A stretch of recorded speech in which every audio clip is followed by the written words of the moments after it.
the crisis we're in the midst of right now is what is fondly called the sixth extinction on the planet.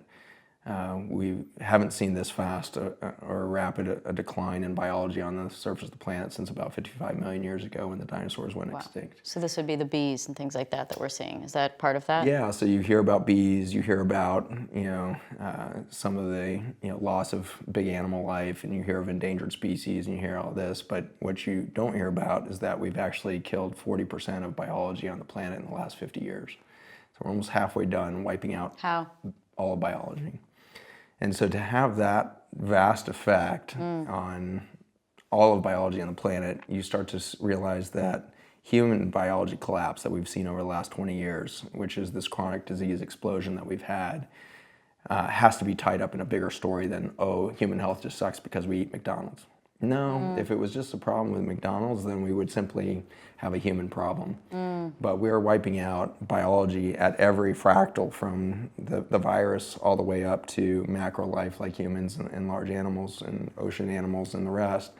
And so to create that big of a shift in the ability of biology to survive, we must have did something fundamental to the fabric of biology. What is that?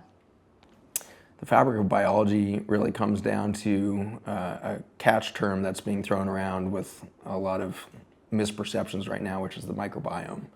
And the microbiome is a description of an environment or a large ecosystem of tiny bugs. And so you've got viruses at the bottom of that as far as size and kind of magnitude of spread. So I consider the viruses as the foundation. Sitting on top of that, you have the fungi. Fungi have some 5 million species, and so we think we get a fancy grocery store when we have 4 or 5 species of mushrooms on there. Freaking love mushrooms. Yeah, 5 million species of them. Whoa, I haven't even started. Yeah, you got a ways to go on your culinary adventure there. I'll try them all. They're all fun no matter what kind. A bunch of fun guys. And so you got that whole explosive, fungal kingdom sitting on top of this viral intelligence, and then sitting on that is the parasites. You got 300,000 species of parasites.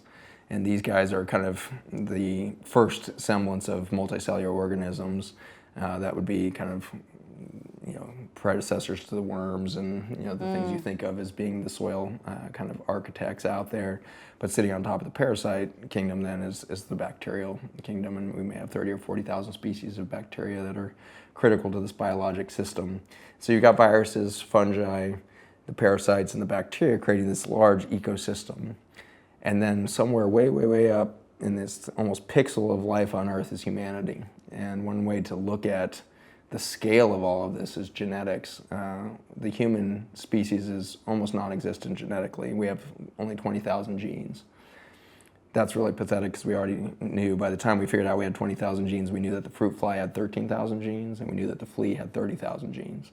So you fall somewhere between a flea and a fruit fly when it comes to genetic complexity. And that's very fascinating when you think of the system that we build out of those mere 20,000 genes. And so you then compare that to, let's say, the bacteria. The bacteria with their 30,000 species have 2 million genes among that family. Then we go to the parasites. Those 300,000 species of parasites have around 2 billion genes. And then you go down to the fungi, and we're at 5 million species of fungi, and now you're looking at 125 trillion genes. And then you go down to the viruses, and we don't even know how many species of viruses. The rough estimate that we currently have of the number of viruses on Earth is 10 to the 31. That's a 1 with 31 zeros after it. We don't have a name for that number. That's, to put that in perspective on the kind of the galactic or universal scale, that's 10 million times more than our stars in the entire universe. And so 10 to the 31 viruses. And so really I wake up every morning and just so thankful that our Centers of Disease Control have figured out how to vaccinate us against 3 flu viruses every year. It's really ludicrous when we think about our concept of vaccination. Like, we're trying to protect ourselves from what?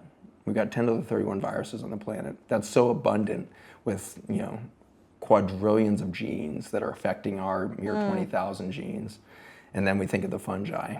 And we've got 125 trillion genes that are affecting our genes, and then we get and so you start going down and you realize there's absolutely no way that human life came into existence without not only the allowance of the microbiome letting us be there, but only by the provision of the intelligence of the genomics of the microbiome of the world that we exist.